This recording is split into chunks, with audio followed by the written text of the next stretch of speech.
दिल्ली में अफसरों की ट्रांसफर पोस्टिंग के मुद्दे पर मोदी सरकार और केजरीवाल सरकार एक दूसरे की आर्म ट्विस्टिंग में जुटी है। शादी में अब्दुल्ला दीवाना, ये एलजी कहाँ से आ गया? कौन है एलजी?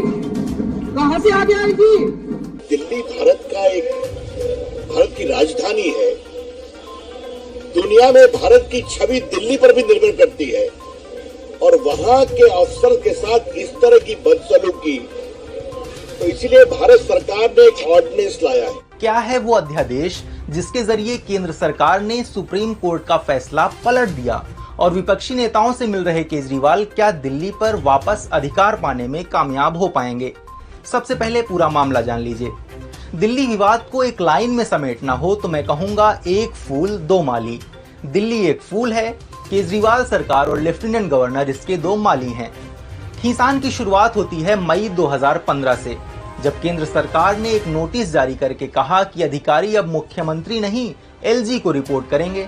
दिल्ली सरकार को ट्रांसफर पोस्टिंग का भी अधिकार नहीं होगा। मामला हाई कोर्ट पहुंचा, वहां फैसला लेफ्टिनेंट गवर्नर के पक्ष में आया।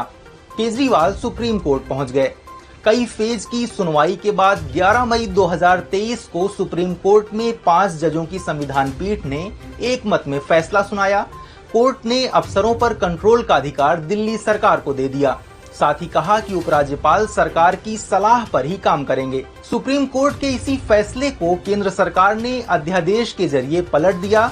अब सवाल उठता है कि ये अध्यादेश क्या है? भारत में कानून सिर्फ संसद के जरिए ही बन सकता है। आमतौर पर एक साल में संसद के 3 सत्र होते हैं जिसमें कई तरह के कानून पास होते हैं। लेकिन अगर संसद सत्र ना चल रहा हो और किसी कानून की जरूरत पड़ जाए तो यहाँ पर रोल आता है अध्यादेश का। अध्यादेश अगले 6 महीने के लिए मान्य होता है। दिल्ली में अधिकारियों के ट्रांसफर पोस्टिंग के मामले में सुप्रीम कोर्ट ने जो फैसला सुनाया वो केजरीवाल सरकार के पक्ष में था। संसद अभी चल नहीं रही, ऐसे में केंद्र सरकार ने अध्यादेश लाकर इस कानून को पलट दिया। अब 6 महीने के अंदर संसद के दोनों सदनों में इस अध्यादेश को पारित कराना जरूरी है। केंद्र के अध्यादेश को रोकने के लिए केजरीवाल 2 रास्ते अपना रहे हैं।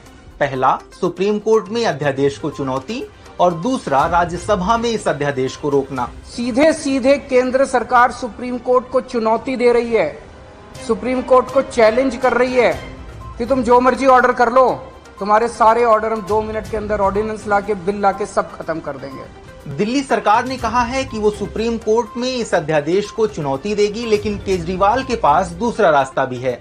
अध्यादेश को 6 महीने के अंदर संसद के दोनों सदनों से पास कराना जरूरी होता है।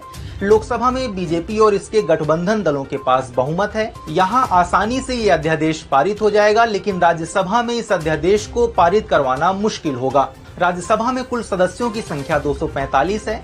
इनमें एनडीए के पास कुल 110 सदस्य हैं।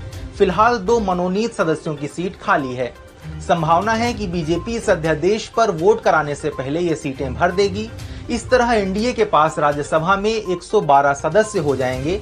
राज्यसभा में 7 सीटें खाली हैं, यानी कुल संख्या 238 हो जाएगी, यानी बहुमत के लिए 120 सदस्य चाहिए।